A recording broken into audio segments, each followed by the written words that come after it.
This week, we're publishing a conversation that we had with Mikey Shulman of Suno. So on the website, we have this idea that 10-person company will do 100 million in revenue as kind of a generational 4-minute mile for today's entrepreneurs. This was a funny conversation because it was originally presented as one of these kind of 4-minute mile examples in his journey with Suno towards that end. And it took some really interesting and unexpected turns. We did talk about that. We cover it. Their experience is incredibly unique in terms of going totally vertical with growth at the launch of Suno. We cover the impact of AI on creativity broadly and music specifically. And we do get into their journey, the fundraising that's now totaled upwards of 130 million from some of the top investors in the category. I think there's some really interesting lessons to tease out of this and stories that Mikey shares. What I probably took away from it most wasn't anything to do with the fundraising, it wasn't anything to do with that 4-minute mile stuff. It was really around the kind of dance that is happening now between humans and AI. And I think it's easy to be incredibly dismissive of AI's role in creativity. The term slop gets used consistently when it comes to AI and creative endeavors. And yet what I found in Mikey was like a really soulful person exploring a category of creativity that he has a deep connection to, and how the technology they're building can not only create new connections, but also draw out areas of creativity from a human. They might not be able to find their way there on their own. I think is something that I've been sitting with a lot since we recorded this. And I hope you not only connect to those ideas, but that there's others in here that are relevant to you and what it is you're exploring in your own journey. And so we hope you enjoyed this week's conversation with Mikey Shulman from Suno. Never comes out well, and then the recording, these demos never go well. Here, it's, Oh my gosh. When did you get this? I don't know, a couple weeks ago. Do you want something to drink, by the way? What do you got? We got Diet Coke. Both of you. Yeah, we have Diet Coke. Come on. Zero or diet? With zero, but I rarely ask for zero because there's not enough people. Stop. Look at this. One of the people who flagged me for you was TJ over at Matrix. Oh, you know TJ? Yeah, we've known each other for a long time. He's cool. He's really cool. But we had this thing on our website, and he would always like tease me about it. It says something along the lines of like, $100 million company with 10 employees or less is this generation's 4-minute mile. Okay. And so he would like go back and forth with me and back and forth with me. I think he was still getting settled in over Matrix. And then he was like, I actually think Suno's that company. We're more than 10 employees. You're more than 10 now, but like. We were very lean at the beginning, but now we're less lean. But that's also okay. I mean, you raised 125 million. We did raise a big pile of money, yeah. But that wasn't your first raise, right? No, that's like the total. The 125 press, total. Yeah, it's like a little north of that. But the press kind of got it a little bit wrong, and we just didn't care to correct them. What's the funding arc here? You did... We raised a seed, an A, and a B, and then it sums up to 125. But we, on purpose, didn't announce it until we wanted to like hire very quickly. And so then you announce it all at once, and it looks very impressive. So what was the team like at each stage? So seed, it was you. Gosh, I don't even remember. Are you serious? It wasn't that long ago. No, I know, but it's all a blur. We were 12 on January 1st of 2024, and we're 56 or 57. There's a lot more here. Yeah. How did all this kind of come together? Seed is a really funny story. We pitched a different company. We didn't think it would be this easy to do good generative audio in general, so we were pitching more of an audio understanding tool, and then we were thankfully wrong about what did that mean, audio understanding tool? We kind of realized that audio is very far behind images and text in the world of machine learning.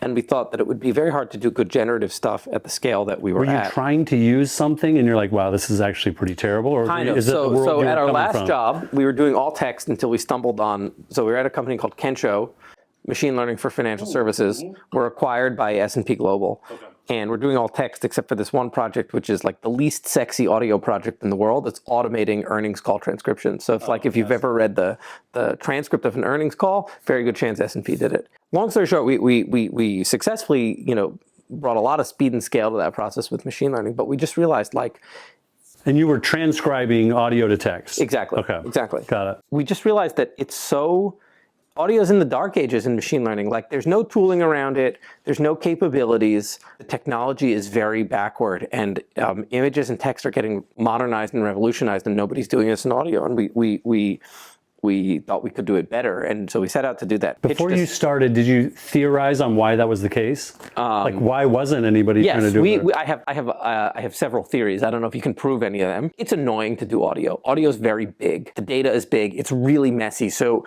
it's got to be a labor of love and thankfully we like audio. And so the other thing is, like, the dollars aren't there. And if you want to be, like, really mercenary about it, a ton of progress in machine learning has happened in the big industrial labs like Facebook, Google, now OpenAI. Traditionally, for a decade, it was all driven by what they can sell ads based on. You get sold ads, based on what you read and based on what you look at. And until only very, very recently does anyone sell ads based on what you listen to. And so there isn't a good reason to do research in so audio. interesting. Right? You couldn't monetize it. No, but that makes a ton of sense. Yeah. We got lucky that it turned out to be easier. We could do it at a smaller scale than we thought we would need. A lot of people said, go build a speech company, because speech is, like, a huge part of audio. What we would do is we were, like, building these speech things during the day, and then we would play with these things at night making music. And at some point, it was just like, what are we doing? Like, why are we lying to ourselves? Is that what you pitched? You pitched the speech thing for your seed round? No. We pitched the general understanding tool. And then basically right after the seed round, we realized it was far easier to do generative stuff at smaller scale than we anticipated. And so this, I remember exactly when it was, because it was right when Silicon Valley Bank collapsed. That's when we were pitching our seed round. That's a tough thing to forget. And interesting stuff. It's actually fine if you're a company with no money in the bank. We pitched basically, and we said, like, we're going to be able to do X, Y, and Z right now, and then we're going to, build a business, get revenues, raise more money, get more compute, make these models much bigger, and that's when good generative capabilities will come out. And we basically just got to skip to the end of it because it turned out to be easier. It was, like, just a lucky accident. I think our timing was really lucky here. Like 6 months prior, maybe there wasn't enough open source software that we could borrow from the text world in order to make this easy. Oh, interesting. Say more about that. What did you borrow from the text world? One thing I point to that is hugely inspirational is, like, repository called NanoGPT from Andrej Karpathy. Yeah. And it's just like, this stuff doesn't have to be scary or magical. It's just code. Slowly the tool chain got built out for people making these large text models, and we didn't have to build out quite as much. PyTorch having something called FSDP, which lets you train bigger models more efficiently. So stuff like that.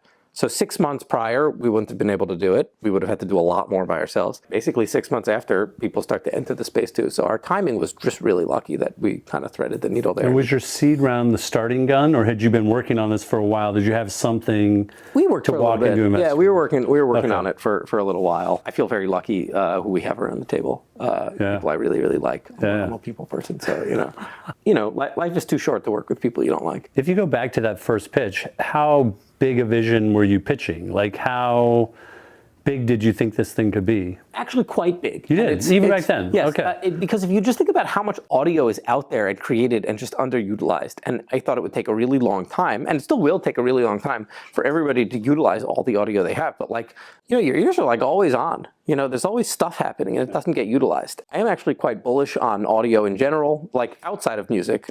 There's just tons of audio out there that, eventually, there are some futures, you can think of them as dystopian. I'm actually not sure how I think, but just, like, everything's always getting recorded all the time. Like, people are walking around with recording devices. And in this future, there's even more audio than there is today. So I think audio is actually really big. We now focus on a narrow but really fun slice of audio called music that I think is truly wonderful. Like, makes me very happy. But there's a lot more to audio than just music. Okay. There's a lot of people doing good stuff in audio. Yeah, how has that changed then? Post, like you said, 6 months earlier, 6 months later, you timed it perfectly. What does audio look like today versus when you started? Now there's a lot of stuff in the kind of productivity and sense making. You can think things that are adjacent to reasoning.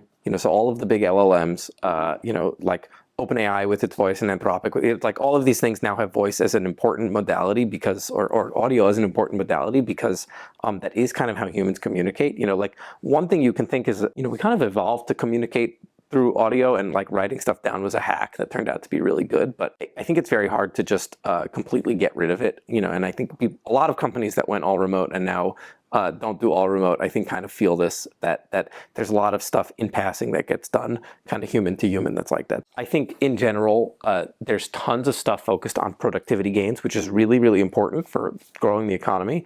And one thing we say here is like fun is underrated. And it's like the whole world is focused on productivity with AI for very good reason. But like, let's not forget that fun is important, and being fulfilled and enjoying yourself is really important. I like to think that, all of these productivity gains are basically making more time for you to have fun, for example, with music. That's a great way to think about it. But most people don't. That's right. In fact, you talked about dystopian futures. It feels like most people are really swirling around dystopian futures versus inevitable futures that have massive positive gains. Yeah, I think so. Maybe this is like a bias of the human mind that we glom onto the negatives more than we do the positives. There's like a realization that most sci-fi futuristic movies are dystopian, not utopian. I'm a firm believer in like human agency, and we can build a good future and not a bad future for music, but actually just in general. And so it need not be dystopian. How has your views on humans changed now that you're working more with artificial intelligence? I'm not sure. If it has at all. I'm not sure it has changed. Okay. I think the thing that makes my views change the most about humans is being a parent. And that is like by far makes you like just completely change what you think of. You've got how many kids? 2. Okay. Yeah. Come from a very big family. Do you really? Yeah. How many? I have 3 siblings, but I have 50-something first cousins. I have a very big family. Holy cow. And I love it. I wouldn't. Who was the overachiever in that family? A lot of overachievers Is in that that right? family. Everybody's an overachiever in that family. That's incredible. Yeah. Wow. Was music always a part of the family? Yeah. So I started playing when I was 4, but I have 2 older brothers. Did you start with just piano? Yeah. Okay. Just piano. I don't play anything, so this is exciting. I have 2 older brothers, so there was definitely always like an example of someone better than you just always in the house. At some point I picked up a bass, maybe 12 or 13, and played that much more aggressively and much more, I would actually practice. And so I got better quickly. Played in a lot of bands in high school and college. And what kind of music? Enjoyed it. Kind of everything. Oh, really? Okay. You didn't have one genre. No, a lot of like rock and jam band adjacent stuff. Okay. But tried to dabble in everything, yeah. Like music is cool, music is special. I think there are formative periods in your life, and the music you happen to be listening to then ends up gaining importance. And so maybe what were you it's just a listening to happy back accident. then? Like a lot of Fish. There you go. Yeah, Okay. Yeah. Were you growing up around here? I grew up in New York, so. Oh, you did? Okay. Yeah, so I've seen them many, many times. Yeah. So what's been surprising you so far, growing Suno? I think how much fun it is. Yeah, sure. Building a company is hard, but it's also really fun. And I think that I feel very lucky that I love my job as much as I do. I don't know if everybody has that. Well, I mean, not everybody's strapped to a rocket ship. That's true. That's true. But in some sense, like some of the least fun things also come from being strapped to a rocket ship. How so? I love it. Okay. Maybe I don't know. I don't have a counterfactual. Yeah. I don't have a counterfactual. Well, you've done startups. You were at Kensho. Yeah. Was that? Kensho was a rocket ship too. Who was? Yeah. Oh, fascinating. Yeah. So okay. and a very entrepreneurial bunch. A lot of people have gone on from Kensho to start companies. We had this 4-minute mile thing out there. You're seeing so many companies getting to like really massive scale in your world really, really quickly. You've lived some of that. What it looked like going from like audio researching, there's something here, we're going to figure it out in your seed round, to like, Mike, not just Mike, but I know that was like a really competitive Series A that you raised. So like, productivity is good. Growth is good. I think most people don't really appreciate that. And I feel very fortunate the arc that we were on. How did that arc emerge though? Like you didn't just You don't even realize it Stop it. No, you don't. We're not in Silicon Valley. We are not as steeped in AI pilled as many other companies. Just as an example, I like whenever something like that feels kind of apocalyptic happens in AI, whether it's the weekend Sam Altman got fired and rehired, or the weekend that DeepSeek comes out, we have a much more regularized, to use a machine learning term, we have like a much muted response to these things. And it has pros and cons. What do you mean when you say muted? We'll have like a normal work week. We won't all be, everyone will. Nobody's nobody's doom, not, like you don't have 80% of the company doom scrolling, right? And that's really good for focus. It has its downsides for sure. Which would be what though? The downsides? Yeah. Oh, you want to be current and up to date. I think the thing that people get wrong is thinking that I need to know everything, or it depends on who, but I certainly don't need to know everything the instant it happens. And if I find out about something 1 or 2 days later and it gets kind of summarized or digested for me by the world, that's actually probably a good thing. I need not panic. Like, certainly I, the CEO of Suno, need not panic the weekend that Sam Altman, departs and comes back to OpenAI. Or I'll give you an example. I remember I was talking to a friend on the phone one evening, and he says to me, "Hey, I gotta go. There's GPT-4 launched last week, and there's an emergency hackathon this evening, so I don't want to be late." And I remember just thinking to myself, like, what is the emergency, right? Now you sound like a dad of two. Maybe, right? Like, I wasn't at the time, but so I think that focus and basically smoothing out the bumps of the emotional roller coaster, because it is a roller coaster doing this. Like, I bet so. I mean, it's got to be a constant barrage of things that that arguably are probably just adjacent, but certainly like this category is like a fire hose. Yeah, totally. But focusing on the things that are going to matter and limiting distractions is really, really good. How do you tune that filter for yourself, at least? Staying off social media really helps. Oh, interesting. Yeah. Okay, so that's not part of your diet. No. Okay. And is that a new thing? No, that was always. In fact, I got Twitter this year or last year because people told me I should. And I don't have Facebook and I don't have Instagram, and I don't know why. I'm the right age to have all of that stuff. Yeah. All of these things, but I didn't. I feel lucky that I never really got into social media. Having the right people around me who are the right positive influences, both at work and at home, is like a hugely underrated and positive effect. An unnamed, very successful venture capitalist who is not on our cap table told me once, he's like, really underrated is how stable is an entrepreneur's home life. Dude, it's yeah, huge. and it really struck me. Yeah. Life is certainly busy at home. I have small children, but it is wonderful and stable. And I think I feel so blessed that I have that. Yeah, I feel the same way. I mean, we just had our 29th wedding anniversary. Congratulations. Thank you. It's a superpower. I mean, it really genuinely is. And I don't know how you felt that here. I mean, I feel it every day, right? It's like, it's a calming and normalizing force in your life, right? When work is certainly fun, but it's hectic, and having, just enjoying your home life is very important. How did the office culture here start to take shape? Because obviously you've got your family, but you also have what appears to be a pretty intense work culture too. I don't know about intense. It's in person, so that's not for everybody. Yeah. And so no remote offices. We have some people who are remote, but the vast majority of people are in the office. We actually have 3 offices. Yeah, we have an office in New York and we have an office in LA. Oh, amazing. How long have those been around? New York's been maybe 5 months, and LA is actually like -1 month. It's going to open very soon.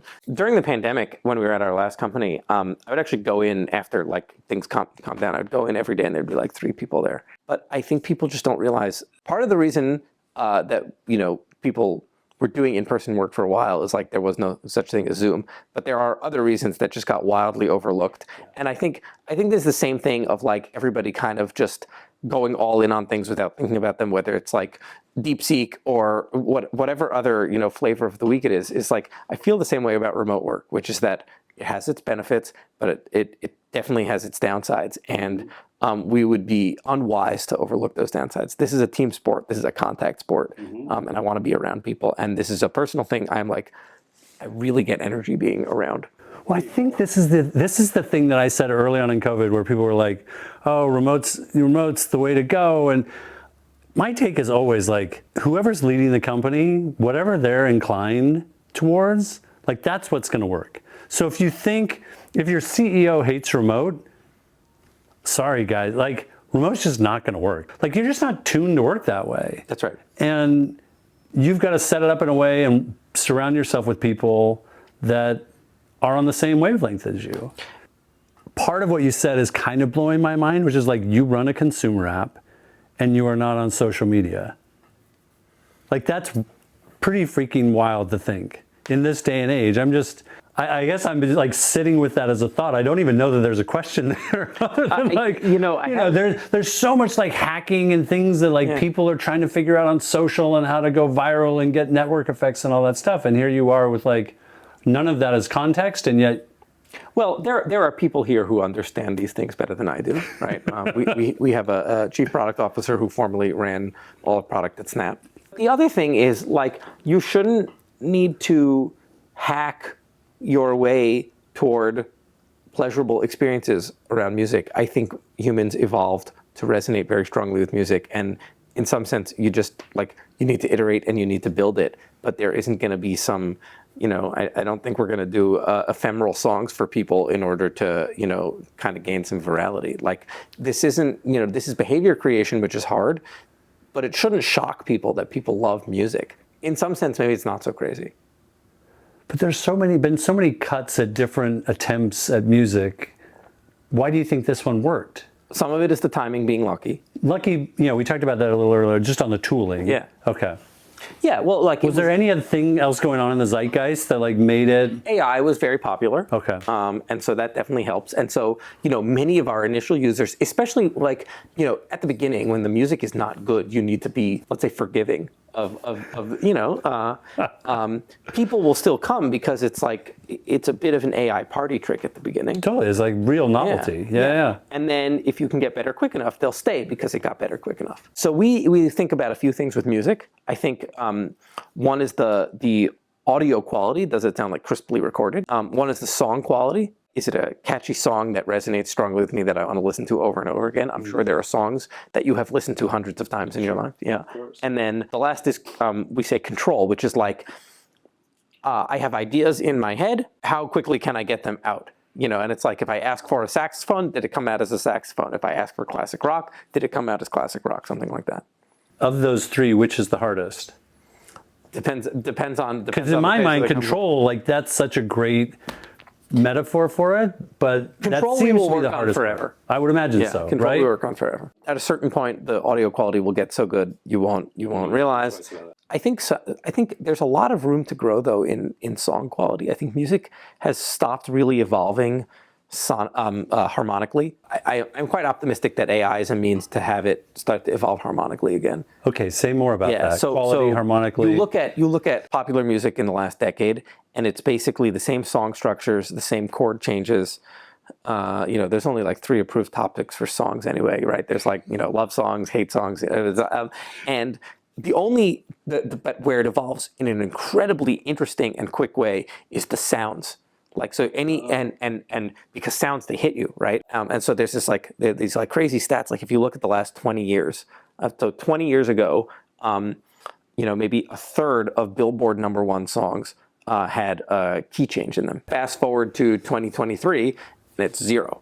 There is no reason that we can't go back to things being harmonically really interesting. When a key change hits you, when a chord that you weren't expecting hits you, it hits you. Oh, yeah, right? big time. And so I'm quite certain that that these are like kind of natural flowing things, and AI is a. If they know it hits you, why does it go to 0? It is just easier to get people to want to listen over and over again if the sounds are really interesting, and you can kind of compress all of those interesting sounds at the beginning so people listen to it. And a key change, you need to develop a lot of motifs in one key and then switch to another key. That takes time, and like the attention economy is short. The way streaming is set up, all I want you to do is listen past 30 seconds and then it counts as a stream. So like, there's lots of pressures that. Can you unpack some of that too? This is studied a lot, but there's basically an element of like, for things to be really popular, they need the right mix of stuff that's familiar and stuff that is different. And so, like, as an example, a sequel really gets you that. The backstory, right?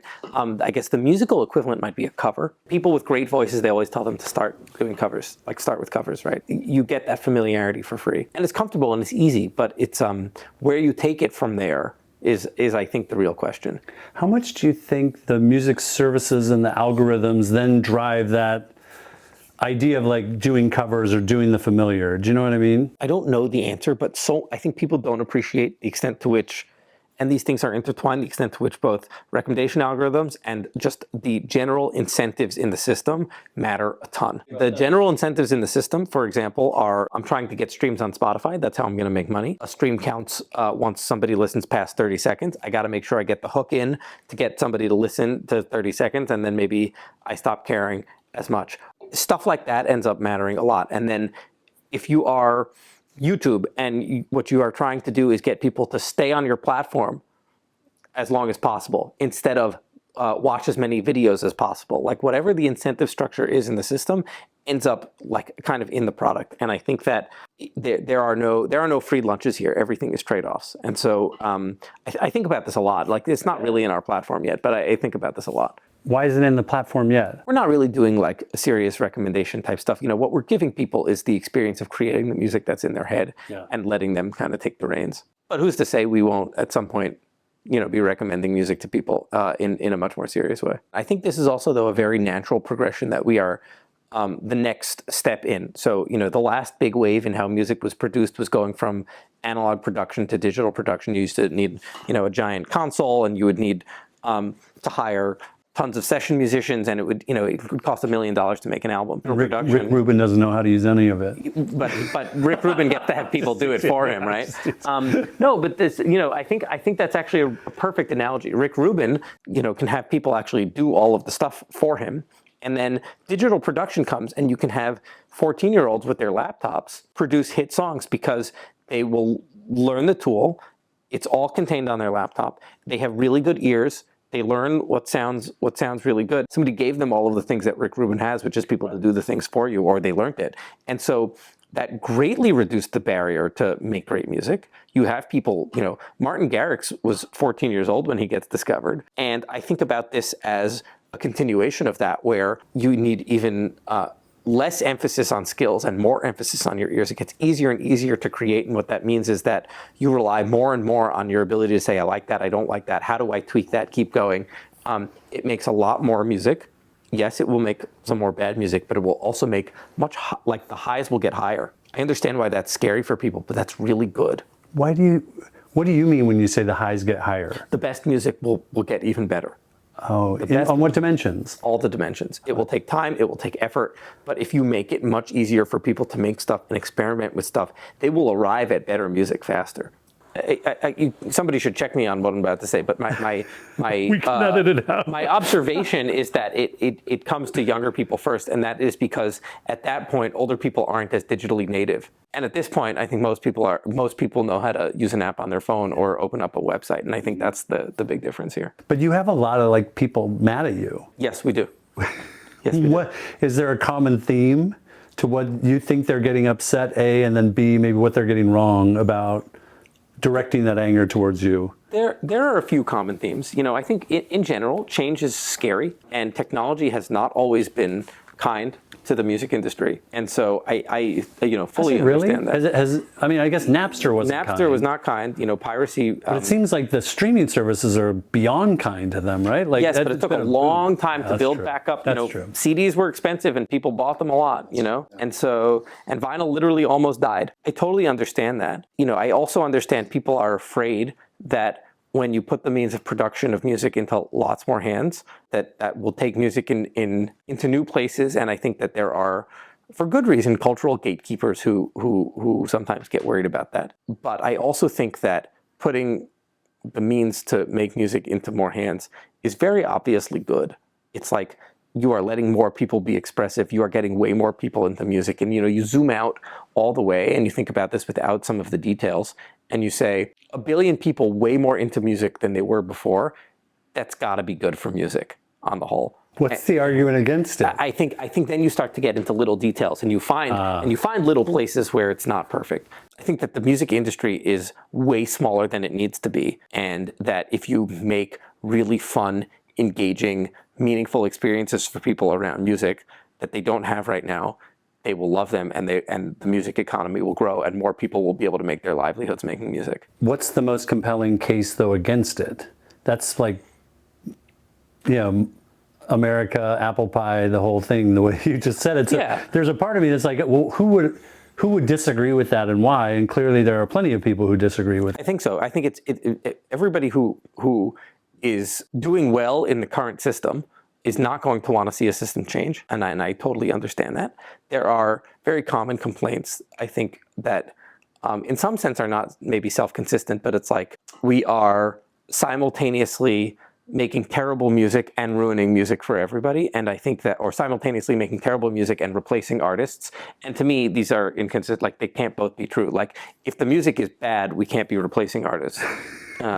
this would be a very damning critique, I think. And I am the first one to acknowledge that when you let way more people make music and you make way more music out there, there will be more bad music. I just don't understand how people could see that that's like a net negative. I think imagine you have spent a lot of time and energy and money learning how to make music. But wouldn't that make your music that much more value? Like you would stand in such sharper contrast? It might, or it might not. So I interesting. think, so I think it's, look, it's hard. It's hard. And this is not new. This is the case in writing. This is the case in movies. This was the case with hotels and Airbnb and cab drivers and Uber. And I understand that in each of these cases, there are people who are going to be negatively impacted. But I think that a future where just far more people are into music and participate more. I think a lot of the downside is failure of imagination, actually, on people's parts of what could it be. Because I actually think what we do with Timbaland. So we recently had this contest where he released a song on Suno. I saw that. Yeah, and so cool. Yeah, and I don't know if we're public with the numbers yet, but in inordinate number of people. Breaking news. Inordinate number of people. Okay, I'll say it. 100,000 people remixed that song almost. Cow. And when I think about like what super fandom can be, this is now co-creation with your favorite artist. This is amazing. And we didn't charge fans for the right to do that. And Timbaland isn't feeling threatened by it. He is so good at it and so pro AI, and so he's like, I think he gets it and he sees it. Yeah. That's the future of of what can be. Right. He's also so good at watching him. I mean, but it's an interesting trend because people have flirted with this idea for a while, right? Like I remember, I don't know, it was Kanye West or somebody else. They released like stems of songs as they were like leading up to an album and like really encouraged people to go out and use and remix and all that stuff. It is an incredibly high form of flattery. I think that people don't realize how special music is when you can play with it. And you release stems is amazing, but you still need to be like fairly proficient with the tools in order to really remix I mean, this stuff wasn't around when that happened. If I can take one of my favorite artist's songs and remix it into a different style, adapt it somehow, cover it somehow, sample from it somehow, and take my take on it and show that to people, I think this is the sociality that is missing from music right now, and it is beneficial for artists and beneficial for fans. But people are incredibly threatened by it. Yes. And as an artist, Timbaland may be embracing it, but I would imagine there's a bunch of artists who are like, you're stealing my stuff. You're making crap music out of like my stuff as your inspiration. They're feeling like it was their art. You've now turned it into something that's unrecognizable to them or even offensive to them. Well, I'm not saying every artist must let No, that's not, I'm not saying it at all. I'm just trying to like frame up, like if I were an artist, what would be my counter to that, or how would I think about that? Yeah, and I would imagine you've got to navigate that too, because like Metallica sued Napster out of existence, but their stuff's all over Apple Music. I would never want to force somebody to let their fans interact with their work. I think there are plenty of artists in all domains who are somewhat agnostic as to how much people like their work. We obviously want to encourage the legal use cases of the product, and they far outnumber the illegal uses of the product. But I also think that this is one of those cases where the kosher use cases of the product are actually the ones that are long-lasting. And I feel like impersonate your favorite artist is actually just not. I feel like that's the AI party trick that goes away. That's exactly the phrase I was going to go back to. I think that we all did this with GPT when GPT first came out. Totally. And you're like having it write a gangster rap about going to Starbucks or something like that. And then like the third time you do that, you're like, yeah, this is kind of silly, but that doesn't mean these tools don't have immense value to my life, because they do. It's just like it wasn't that impersonation thing. Oh, that's so interesting though. But it was also the gateway drug. It was the thing that like pulled people in. It no longer is though, I think. Okay. Maybe now Grok is doing that again. But like I think this is one of those cases where the long-lasting use case is also the one that everybody wants it to be. You guys charged for it right away, which for a consumer app was like, strange. So why? And why was that important to you? We put this thing out there and we don't know how much people will like it. And we want to make sure that we are on the right track. And so we always had the free tier, and if you wanted to use more, you have to pay.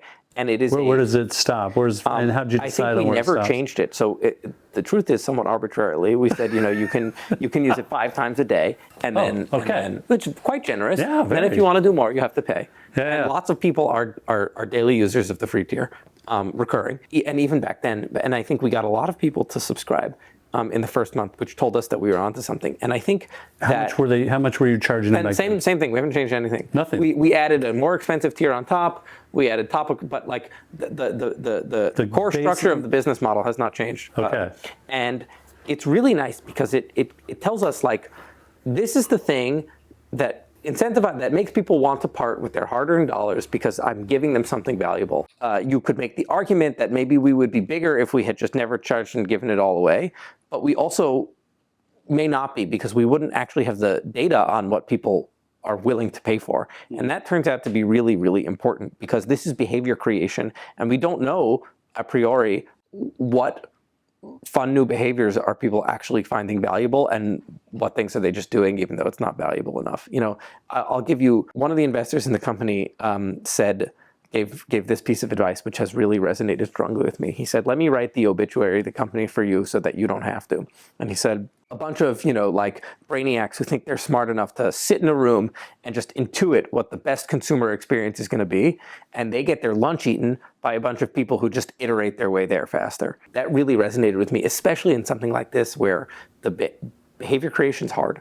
Right? Why do you think that resonated so much with you? No, I think it's true. You learn a lot by doing. The alternative, like the counterfactual to that was what? The alternative universe that you... Don't iterate quite as quickly. Try to be much more first principles thinking about the types of behaviors that people are going to want to do. That might have led us to never charge for the thing. And maybe now we would have a little more usage or a little less usage. I have no counterfactual, but we'd have no revenues now. Revenues are nice, and it seems, I used to joke oh yes, our revenues are really good for an AI business, but that's, if everything is qualified for an AI business, this is actually probably a bad thing.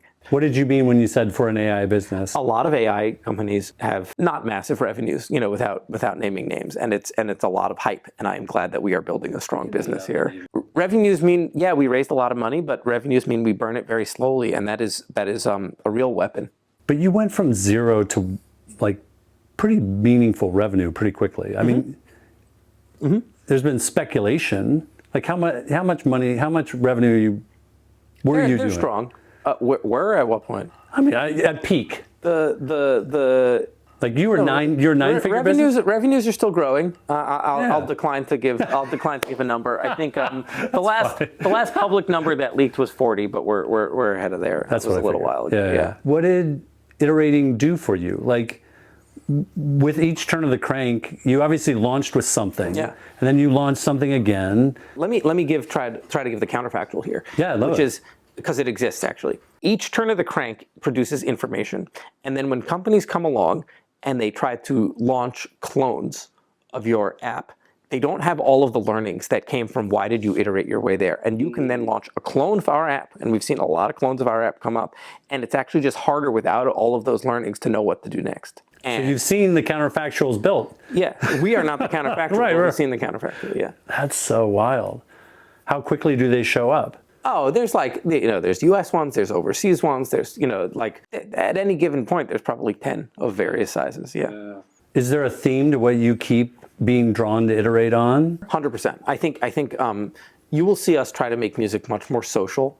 I don't mean Facebook social, but I mean music is meant to be shared between people. Collaborative, created, not just one person, riffed on. I think you'll see us lean very strongly into that. Those are the most pleasurable experiences I think that people have. I have this memory burned into my brain of the first real show I played on the bass with two friends. I was in high school. Not a good show, objectively. We're still learning. And at the end of the night, we each get $30 from the promoter or something like that. But I remember just thinking to myself as I'm handed this money, this is criminal. I had a better time than the audience. It wasn't a good show, and I had so much freaking fun with my friends making music. And I think this is basically the feeling that we can give to other people. I wish I could just open our like hello@suno.com inbox and show all of the beautiful things that people write into to us about how music is brought to life for them. And I can tell you, like, probably half of my usage of the product is with my 4-year-old.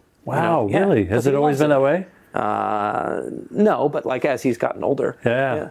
What do you make? Mostly songs about him in fantastical situations. Yeah. That's so cool.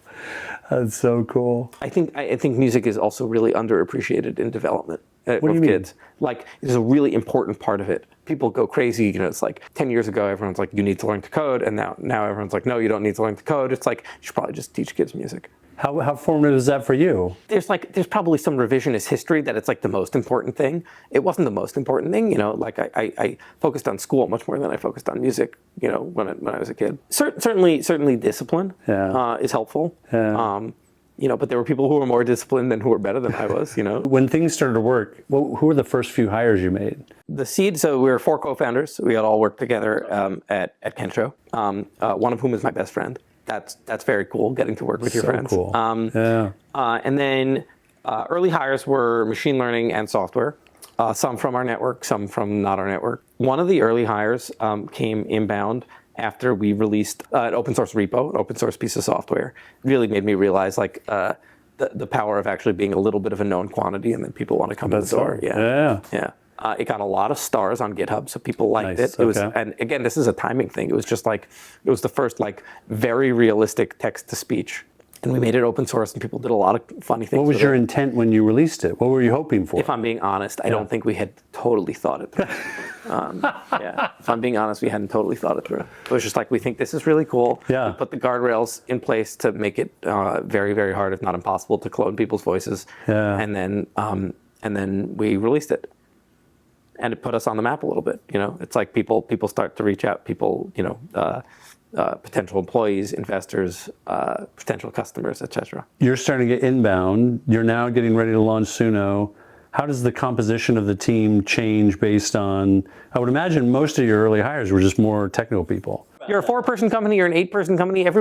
These things don't work if somebody thinks that their job is as narrow as the job of a software engineer at a big tech company. Yes, this is not the way these things work. You just, Alex Wang from Scale had this blog post, you just need to hire people who give a shit. Right? It's just that. I don't have a pithy answer here. I've done a lot of interviews in my life, and you end up just developing some pattern matching. I've done a lot of interviews in my life. And I think an uncomfortable thing to say is that interviewing is a skill like anything else, and you can get better at it by practicing it from both ends. Yeah. I asked our HR team to actually count how many interviews I had done, and I did over 600 face-to-face or Zoom interviews. Yeah. So, and I remembered very distinctly early on realizing that part of my job is hiring people. I remember I'm getting totally destroyed because between the time it takes to interview them and prepare for the interview and write up good feedback, it's becoming a significant part of my job. And I said, you better trick yourself into liking this because it's a big part of your job. And then I actually love it. What do you love about it? People are interesting. Even bad interviews are really interesting. I like talking to people. And so that's maybe the biggest advantage I have is just actually enjoying interviewing people. It's not burdensome. But you have to talk yourself into that. I think I have 4 interviews tomorrow. I remember watching Rick Rubin do an interview with, I can't remember who, maybe it was Pharrell. And they got talking about AI, and they got talking about taste. And Rick Rubin was like, AI will never be any kind of factor in music because it can only look backwards. And it has no sense of taste. It has no sense of what is actually good. It just knows the data. That seems like an area you're thinking a lot about. Day and night. I happen to disagree with that. Humans are also only looking backward at all of the music they've heard, and they try to come up with new ideas. AI is a tool. I think the weaker version of it that I agree with is AI will always need human guidance, like a human to pull out the interesting sounds from it. And that's probably true. I think that's true. But you seem to not fully buy that. Is there a world where there's some collective way of pulling taste out from society and not a single human, yeah, maybe. But the thing that is different about music, if you're like super steeped in AI, it's very easy to accidentally apply everything you know from the LLM space onto music, and it just doesn't work. And the biggest thing that's different is that in the LLM world, you're mostly trying to go after objective facts. They have objective answers. There's a yes or a no, or it's multiple choice or whatever. There is an answer. And in music, there is no answer. And if you had played the Beatles to Bach, he would probably have said like, and somehow both of those artists made timeless music. Yes. And I think that because it is subjective and also changing, it is very difficult to take the human aspect out of it. But the blanket statement that AI can only look backward and has no taste, I think is just wrong, because it actually functions very similarly to how humans do. I'm absorbing all of the things that I know, all of the music that I heard, all of the culture that I see out there, and I'm finding some way to express it. And I see no inconsistency with like a human with great taste learning to pull that out of the AI and not doing anything to it, like just trying over and over and over again, and the right thing comes out, and that is like a beautiful piece of music. Have you had experiences like that? Oh, totally. And you can say that I had a part in that creation, or you can say that I didn't have a part in that creation. What do you say? I almost want to say I don't care what you think. In that I think case. that's totally fair. Like, I like that piece of music. It's a good music. I felt like I had a hand in making it. I was going to say, but my sense is you're saying like I did have a hand in that, whether it was... I think I did, but I think it's also, maybe on some level it's irrelevant. Like there's going to be questions over copyright. Can I copyright the piece of music that I just made with that AI? That is quickly evolving, what the law says about that. But even without it, it's like, external to that, it's actually an irrelevant question. It's like, I like that piece of music. It was good music. I felt like I enjoyed the process of making that piece of music, and maybe like, does it count that I made that music or not is irrelevant. Because that's so interesting. It's gonna change. But isn't that what copyright hinges on right now? Whether or not you can copyright a piece of music, yeah, definitely. And so the latest guidance is you need some amount of human input to be copyrightable. And I think this is certainly an improvement over the ambiguity that used to be before it. But there's lots of things in there. There's lots of, I think, edge cases, that it doesn't necessarily take into account. Like, what if I have this just endless stream of AI music, and it's like all bad, and I'm listening for hours and hours and hours, and then I find that one good thing and I snap it, and then now that's mine. And like, did I create that or did I not create that? I don't know. I think you'll see this change a lot in the future. The thing to remember is that copyright these laws were invented to promote creativity, and you want to, I think, very strongly enforce that. You want to make the laws that are going to incentivize people to be creative and to do new things. I think everything should be downstream of that. I would hope that we find ways of rewarding people for doing new and creative things with art in general, not just music.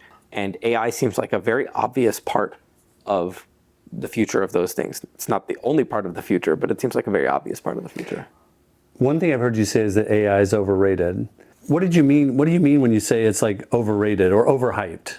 It's definitely overhyped. I think like the amount of ink spilled on AI seems incommensurate with where the technology is now. Maybe that's okay. Maybe that's a good thing. Like, it's good that people care about what I'm doing. I don't even know if the number of dollars being, invested in it is incorrect, but there's definitely a lot of hype out there. And that's, goes back to what we were talking about before, where it's actually helpful company building to be a little bit removed from some of that hype. Those hype cycles can really whip you around. As a practitioner, there are things that are happening you feel like are underhyped that are happening in your world? Things that are underhyped. That's a great question. One pattern is when you hear the same buzzwords thrown around, then you never get one level deeper of detail. So, maybe the latest one is agentic behavior or agents, right? Like, and then when you hear people throw it out and they have no idea what it means, this is typically a hype cycle. How do you stay balanced when all of that energy is rushing around you? And I would imagine, you raised a monster round, right? Like, there were plenty of people who missed out on that who would be interested in investing now. How do you kind of steady yourself in such a crazy moment? You kind of can't help but steady yourself. Like, there's so much happening, and you just have to focus on the things that are gonna matter. And it's like the whole thing is just an exercise in in good prioritization, and I don't think I'm particularly good at it, but I am improving. Figuring it out. I'm figuring it out. I am improving. Yeah, and the way in which you prioritize in an 8-person company doing one set of things is very different from how you prioritize in a 60-person company doing a different set of things. How is that feeling now? You're in it, right? So it's like very hard to describe. But I wouldn't trade my job for anyone in the world. I have such a cool job. I get to work with great people on music, touching millions of people's lives and making them smile. The shorthanded math for most people who are raising is like, I want to give myself 18 to 24 months. I want to have it seems to be rooted in something like very practical in terms of like how much time they need, how many hires they need to make. How did you think about it? It's really funny because I think maybe the dirty secret is, I'm raising X at Y post or whatever it is, and then you back your way into X. You come up with X, and then you come up with all of the data to justify it instead of actually saying that. And who knows, like if this 18 or 24 month milestone-based cycle is the right one. This is probably still... Is that how you thought about it? No, it's not really. How did you think about it? I think we're fortunate enough to... I think our raising history is not like particularly common. It's like we weren't running processes or anything like that. So I think has it always been like that? Like has it always been inbound that you were fielding versus the seed round wasn't? The seed round wasn't. The seed round was special because SVB collapsed literally concurrent with that. That was kind of a crazy time, in its own right. Insane, totally. Again, very, very fortunate we didn't have that much money in the bank when that happened, and we mostly had a... But now you have a lot of money in the bank. Now we have a lot of money in the bank, more than the FDIC limit. On the one hand, it is unclear if the microdosing funding is the correct way to do things. Maybe it keeps you more honest, maybe it keeps you more goal-oriented, but maybe it shuts off other avenues. Here's what I love about it. Entrepreneurship is such a personal experience. And you certainly can learn lessons from other people, and you can take advice, and you can do all that stuff. But at the end of the day, you've really got to tune into what's right for you. And clearly, there's some degree of confidence, there's some degree of understanding of your business that allows you to step into a round like that with real conviction versus just pure, totally opportunistic. I think, look, there certainly was some opportunism in it, but I think that one, I say this about a lot of things, that there wasn't a master plan, we're going to do X, then we're going to do Y, and then we're going to raise a big round. That wasn't exactly how it went. Two is, you gain confidence as things continue to work, but you feel more confident actually with the revenues, because you know that there's some kind of a real business here. Maybe it's not ambitious enough to say I need revenues in order to raise this big round. Maybe I should be more risk tolerant or something like that. I don't know, no, right? There's this whole scene in Silicon Valley about that. Yeah, it's a personal thing. It's totally a personal thing, right? So I think that there's so much signaling value embedded in all of these things, and it probably has people wasting a lot of time. I will reject any notion of we've done it right. Time will tell whether or not we've done it right. Yeah. Let me say one more thing there. Yeah, please. I think here is a downside, and it is very hard when you have a lot of money in the bank. For any company, I've talked to other founders who have raised a lot, other founders who have raised a little. It definitely changes your attitude toward things and toward spend in general. And again, that is a double-edged sword, right? And I think that there are reasons that people kind of do the microdosing thing that you said, and it does keep you a little bit more honest. And I think just part of the having revenues is a way to keep yourself honest in some sense. How has it affected you, knowing you've got 9 figures in the bank? I actively try not to think about it. Okay, why actively?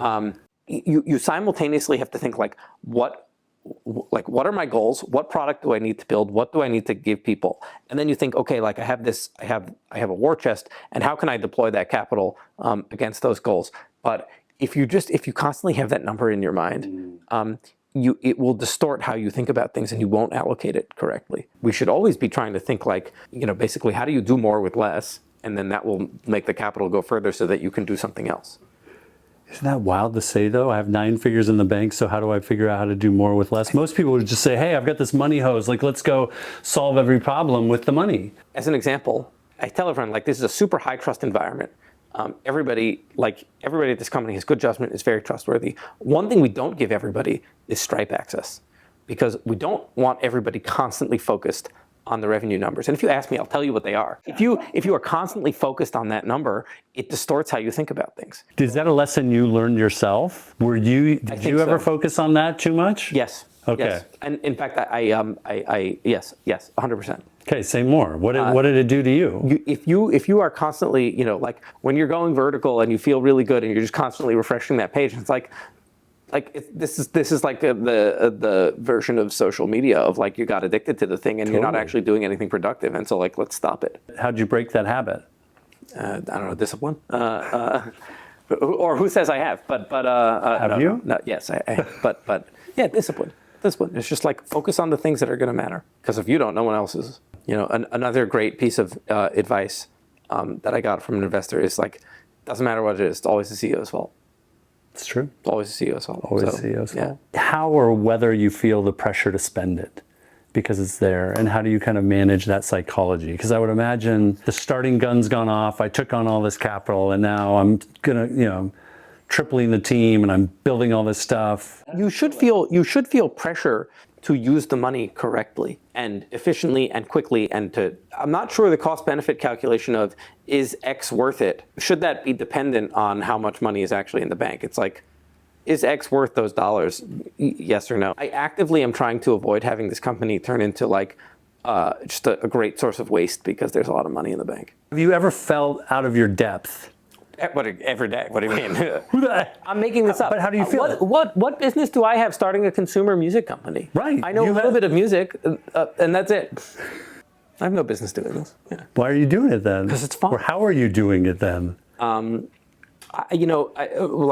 are my strengths? I enjoy interviewing people, and I actively enjoy not being the smartest person in the room. Yeah. Most of the good ideas here are not mine. And so you find great people, and the rest takes care of itself. Have there been any like truly transformational ideas, like someone came up with that just completely sent you off in a different and more productive direction? Yeah, tons. Like, we started on Discord, and I thought we'd be on Discord forever because I look at Midjourney, and they're just they're crushing it on Discord. And Martin, one of my co-founders, is like, this is so stupid. Like, we could build a much better, more intuitive user interface. And I'm like, no. And then, like, for whatever reason, we release a very thin web app that is just like a strict subset of what you can do on Discord. And it takes 5 days, and 90% of the traffic is on the web. Shut up. I'm just like, 5 days. I couldn't be more wrong here, right? Like, yeah, 5 days. This was just wild. So many things I got wrong to that degree. That is like really just entirely wrong, right? How do you find that humility, though? Same with mobile, also. Okay, so say more about that. Like, we need a mobile app. I don't know, people seem to like the web app. We need a mobile app, right? Like, yeah, mobile is obviously the right idea here. Just be open-minded. You're very good at deflecting your own contribution here, but when you sit back and look at Suno, what do you, like, where's your fingerprints on it? Just the people. Just the people. Really? Yeah. It's funny, like, you're not gonna believe me, but like, I'll even like point out when an idea is good and mine because it happens so infrequently. One happened last week. Let's hear it. I can't tell you. Come on!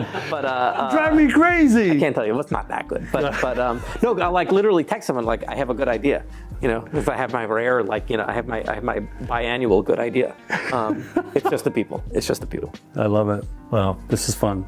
Thank you for making time. Thank you. Thank you for coming. I hope there were some things in here that really connected for you. We'd love to hear about them in the comments or in a reply to the newsletter. If you're working on something that fits the profile of Suno or other things that are seeing small teams having a outsized impact on their market, this is an area that we're incredibly interested in for investment. If there's something here that resonates with you and how you're building similarly, that you'd reach out to hello@indie.vc.